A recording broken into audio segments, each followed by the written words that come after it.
Здраво, ова е 219-тото издание на Видеологија со Златко Ѓелевски, дигитален краток осврт за актуелни филмски остварувања, односно спонтана критичка анализа која е збир на први впечатоци илустрирани со подвижни слики. На денешниот репертоар е Фли на Јонас Покер Расмусен, во кој станува збор за Амин Наваби, кој непосредно престапувањето во брачните води одлучува да го сподари натежнувачкото и турбулентно минато со својот пријател Расмусен,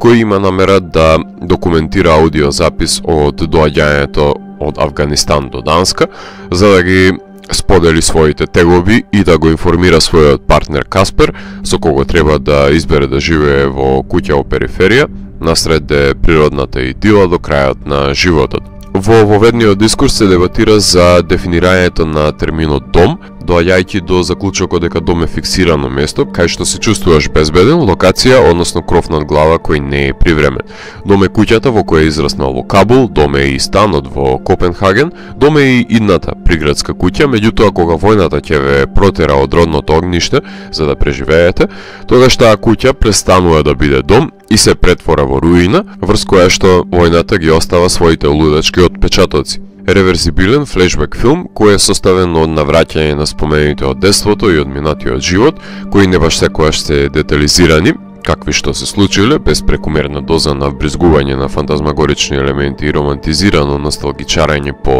недофатливото бреме. Се отпакуваат менталните куфери, исполнети со сеќавања кои оживуваат плејада на потиснати сензации, иако човекот кој што ги чита дневничките записи не е веќе истиот човек кој ги запишал, сега веќе се со неразбирлив ракопис за него.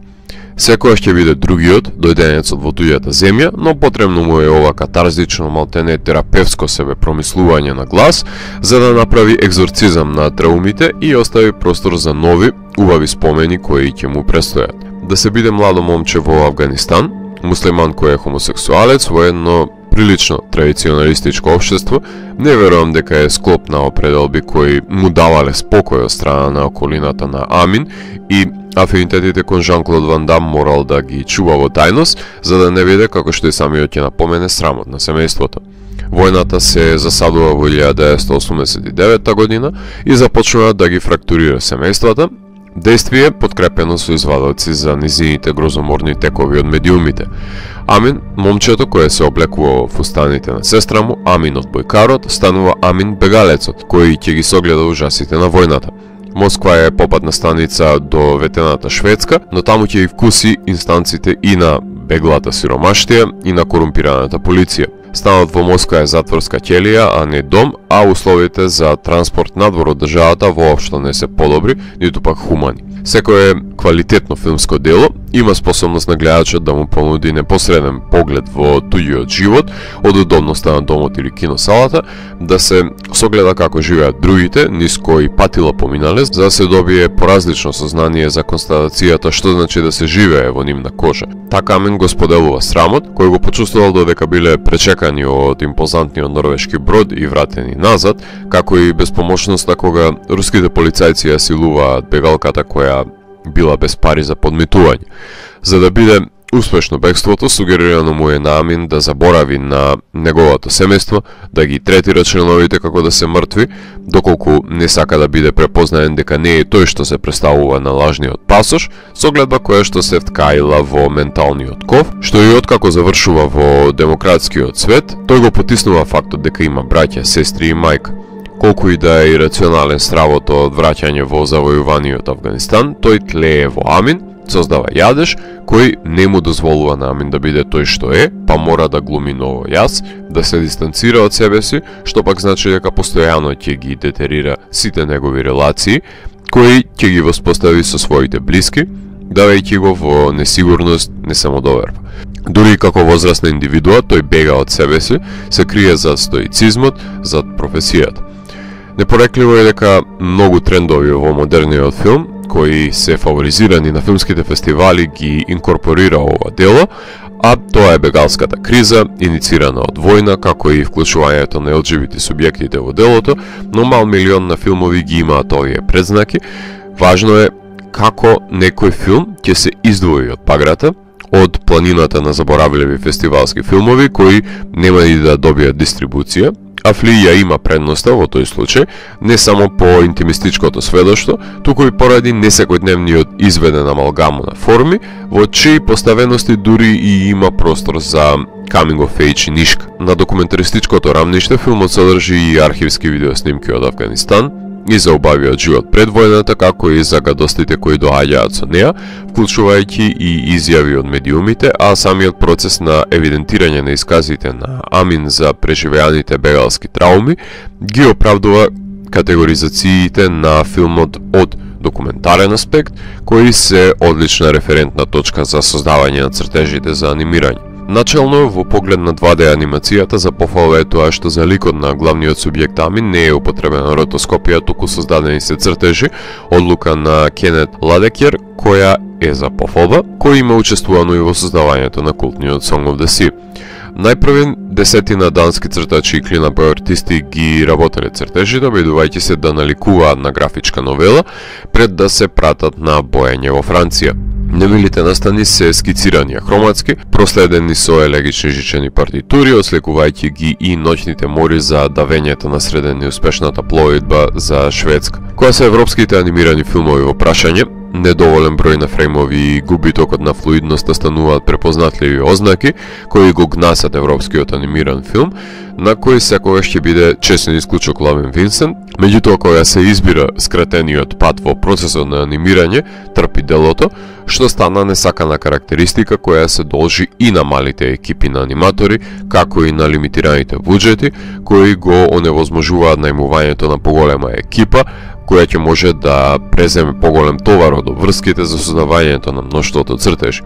Персеполис и воениот Балцвит Башир секако дека се најдобрата асоциација за самиот филм, со оглед на тоа што кога ќе се компарира, ќе се најде заемна нишка за оживување на едно детство, но сосема поразлични се животните постојки во мемуарите на ликовите во овие филмови. Дури и Линклетер имаше период кај што работеше механички ротоскопски обиди за прецртување на неговите снимки во Waking Life и A Scanner Darkly, меѓутоа занемарлива е анимацијата во тие филмови кога се компарира со цртежите во Фли. Филозофската димензија на овие дела предимчи. Фли најпрви неработен во радиски аудио облик, потоа како краток филм, комбинирајќи играна форма и анимација, за на крај да го добиеме анимираниот документарен филм, односно сеопфатната легура на филмските форми кои одземаат најмногу време за комплетирање. Музиката на Уно Хелмерсон, композиторот на The Painter and the Thief, е комплементарна и за оптимистичките и за песимистичките сегменти од делото, односно на враќањето на немилите настани наспроти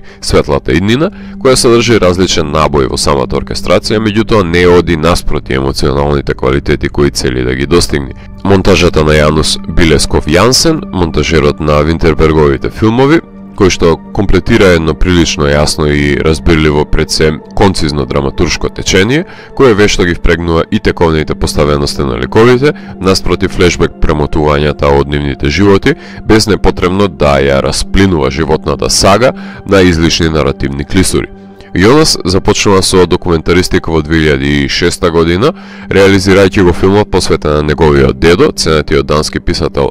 Халфдан Расмусен, кој гласи Ногетом Халфдан, демистифицирајќи го неговото творештво и животот за време на светската војна. Крајот на 2000-тите снима неколку кратки играни филмови и нареден документарен подвиг му е возбудливиот Searching for Bill од 2012 година за потрагата по криминалецот Бил од страна на Боб, кому му е украден автомобилот, во кој ќе најде нотес со податоци од останати кражби на Бил, па ќе започне една сеопшта потера во овој род документарец низ цела држава, запознавајќи бројни жртви на Бил. Филм кој беше награден на Док Авив за во 2015 година повторно да се наврати на случувањата во Данска во What He Had, во кој Јенс Михаел Шау, партнер на писателот Кристијан Кампан, кој по 13 години на заеднички живот воден од љубомора го убива писателот. Јонас е воден од мистеријата на постоењето, се обидува да ги одгатни причинителите за носењето на овие драстични животни одлуки, но и ги разоткрива премолчените животни трауми од минатото, кои не може да останат погребани затоа што ја разбрануваат совест. Продуцентите Риз Ахмет и Николај Костер Валдао кои ја дабира англиската верзија на филмот со своите гласови се имиња кои се доста значајни за промовирање на текот на филмот. Филмот имаше својата премиера на Sundance, кај што се закити со Гран При за најдобар интернационален документарен филм, кај што се дигна голема прашина за ова дело, будејќи го и мојот интерес да го погледнам овој филм со хибридна форма, а потоа играше во Гетеборг, Хонг Конг, Анеси, Загреб Докс, Карлови Вари, Телјурај, ТИФ, Хелсинки, Цирих, Њу Јорк, Бусан, BFI, Блейк Најтс, Док NYC, односно играше на најпрестижните фестивали од Аранг, паралелно додека се прикажуваше на најзначајните фестивали за документарен филм и врвните за анимиран филм, што е културолошки феномен кој многу ретко се случува во филмската уметност. Филмот имаше 4 номинации на престижните награди за анимиран филм Ени, од кои ја доби наградата за најдобар независен анимиран филм во конкуренција со The Summit of the Gods, но останатите награди ги загуби од The Mitchells vs. The Machines, кој заедно со Encanto му се најголема конкуренција и на овогодишните Оскари во анимираната категорија, кај што Фли станува представник на Данска, кој што е номиниран во 3 категории за најдобар анимиран, документарен и интернационален филм. За прв пат во историјата се случува еден анимиран филм да ги добие овие 3 номинации, односно е првиот анимиран кој е номиниран за документарен и првиот документарен номиниран за најдобра анимација, така што се демаркираат некои преодредени нормативи. Медена земја и колектив беа првите документарни филмови номинирани за интернационален филм пред Фли. Добитник е на 3 Анеси награди, како и 2 европски Оскари за најдобар анимиран и документарен филм. Има Готам за најдобар документарен филм, но остана само со номинација за Independent Spirit, Сателитите и Глобусите. Ова е иновативно реализиран интимистички филм, кој што со внесување на анимацијата во документаристиката и документаристика во анимацијата, демонстрираше дека успешната драматургија е неважно во кој факт ќе се категоризира, кога ќе го добие потребното светско внимание да ја прераскаже травматичната животна приказна за човекот кој само сака да има место кое ќе може да го нарече свој дом, без да се плаши дека некој некогаш некаде би го избркал од таму. Не е секоја куќа дом, посебно не онаа во која мора да се глуми некој друг човек во своја кожа.